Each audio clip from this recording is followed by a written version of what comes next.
So today I'm going to read to you a very nice story.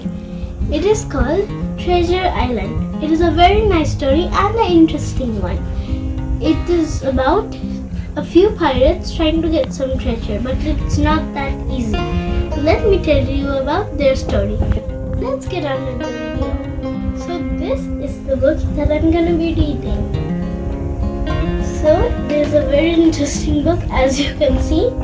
It has not that many pages, but it is also a very nice story. So let's start. Treasure Island. Many years ago, there lived a young boy called Jim Hawkins. Jim's father owned an inn.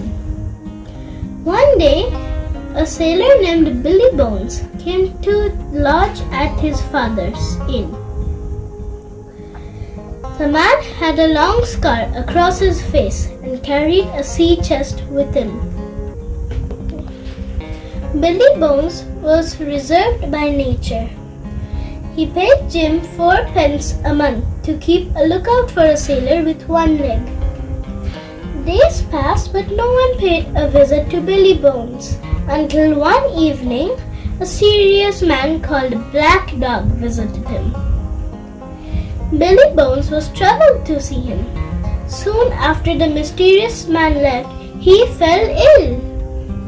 A few days later, a blind man named Blind Pew visited Billy and left the inn after giving him a note bearing a black spot.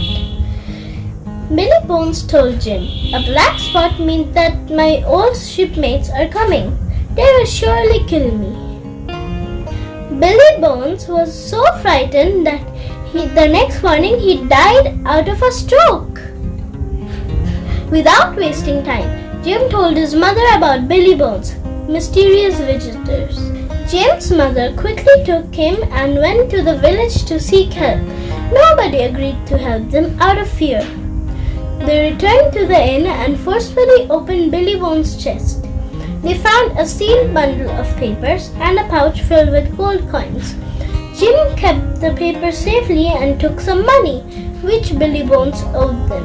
Suddenly, Jim heard the sound of approaching footsteps. He looked out of the window and saw the blind man returning with a few more men. "We must escape from here," he told his mother without losing a moment.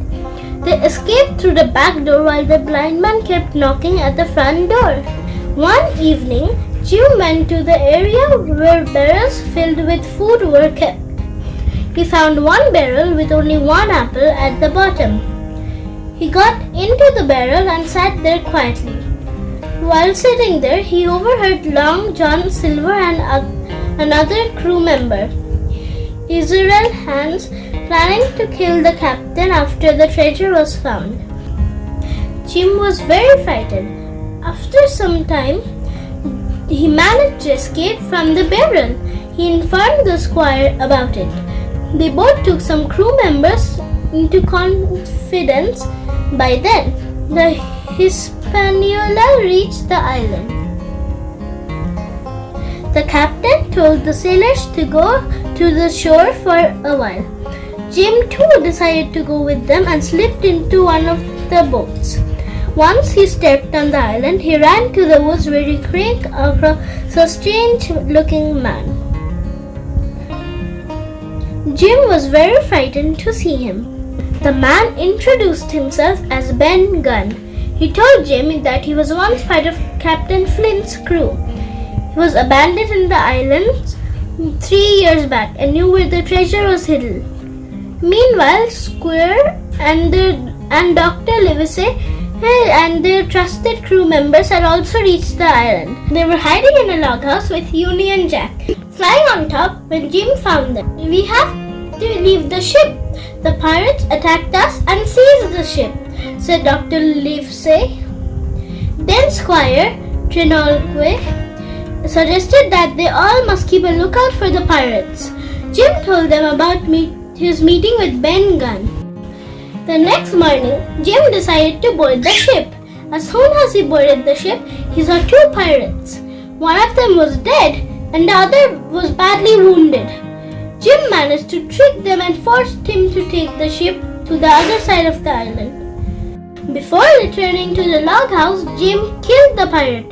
When he had reached there, he found that John Silver and the pirates had taken possession of the log house and the map to the treasure. Jim was worried because all of the sudden change of events. Next morning, when Jim woke up, he saw Dr. Livesey in the house, attending to a wounded pirate. Jim managed to tell him that the ship was standing at the other side of the shore of the island. Dr. Livesey was delighted to hear this and assured Jim that he will rescue him from John Silver. After the doctor left, John Silver decided to go in search of the treasure. They followed the pointers on the map and reached the spot where the treasure was supposed to be hidden. But the treasure was missing. The pirates realized that John Silver had cheated them and tried to kill them.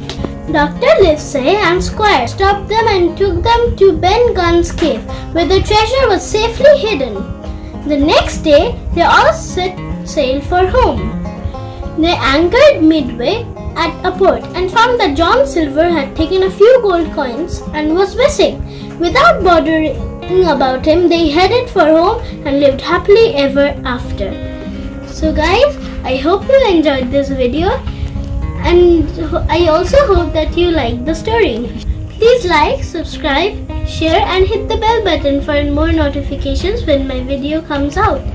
I'll be back in the next video with another amazing story like this one. Thank you guys.